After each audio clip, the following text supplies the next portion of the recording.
Un bore pan ddaeth Martha i ddeffro Wil, roedd wedi dechrau gwisgo amdano. Bobl bach, wedi codi'n barod dyna gwac bach da. Tyd lawr i gael dy frecwast cyw. O'r gore, mam. Roedd dysglaid o iwd gwenyn meir choer yn ei ysgwyl. Llyncodd Wil y cyfan a llyfr disgyl yn lan cyn y medrai neb ddweud Llanfair mathafar neithaf. Wedi gorffen, mam. Da iawn, Wil. Rwan ta, mae dy dad a finna'n mynd i siopa i'r pentra. Mi da ni am i ti aros yma i gadw llygad o'r lle. Fyddwn ni ddim yn hir. Iawn? O, iawn. Hebryngodd Wil y ddau at glwyd y buarth a chwifio llaw nes iddyn nhw ddiflannu. Rhythrodd nôl i'r tŷ, ond wrth redeg i'r gegin mi glepiodd y drws mor galed nes i'r hen gi Tsheina syrthio a thorri'n dilchion. Trodd Wil yn wyn, o blegi drodd o'n gwybod fod ei fam yn meddwl y byd o'r gi Tsheina.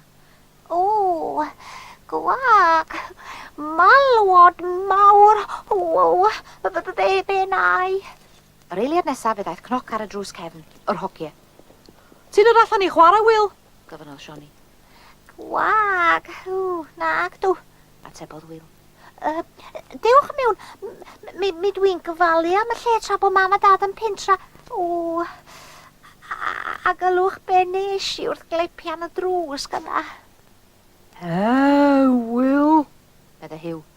Mi gei di am dorri'r ci Tsheina, ia? Wel, pam nachi fi di'r darna te? Gofynodd Sioni. O na, mi fysa mam yn siŵr o wedi golli fo, a dechrau holi. Atebodd. Mae'n amlwg i mi, gobl. Medde Ifan. Mae'n hollol amlwg i mi. Mae'r peth i wneud, a di rhoi'r ci Tsheina nôl at ei gilydd, hefo glid. O ie, wrth gwrs. Medde Sioni. A chyn pen dim roedd wedi trefnu'r cyfan. Ble mae twb golchi? Ac mewn chwynciad roedd y twb ar ganol y llawr.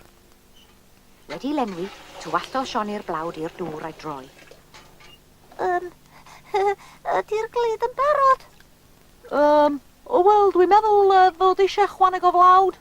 Medde Sioni'n ddoeth.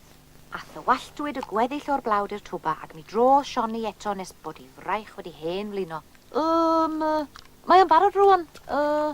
Dwi'n meddwl. Yna gweiddodd Dic. Hei, Wil, mae dy fam a dy dad yn dod. Brawychodd Wil wrth weld y ci Tsheina'n dal yn ddarnau. O, be nai?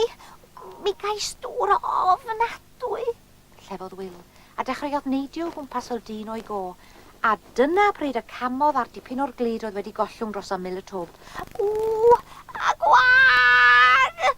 Gweiddodd wrth iddo sglefrio dros ymyl y twb i mewn i'r glid a'i dasgu dros pawb. Ar eiliad nesa, agorodd Martha'r drws a'r hythu ar yr olygfa. Dwedodd wrth Hwmffra i'w rhoi dan y pwmp tra fod y hun glanhau'r llanast, ac fe bwmpiodd Hwmffra am ei fywyd. Methu bliw. O, ras y mos o Dafydd. Roedd yn rhaid i bawb sychu o flaen y tân a chymryd llwyed o ffisig y rhagdal anwyd. A phan welodd Martha'r ci Tsheina, rhoddodd lwyed arall o ffisig i Wil, a'i anfon i'r gwely'n gynnar. Fe aeth amser hir heibio, cyn y cafodd Wil ofalu am y tŷ ar ei ben ei hun eto. Nos da. Gwac.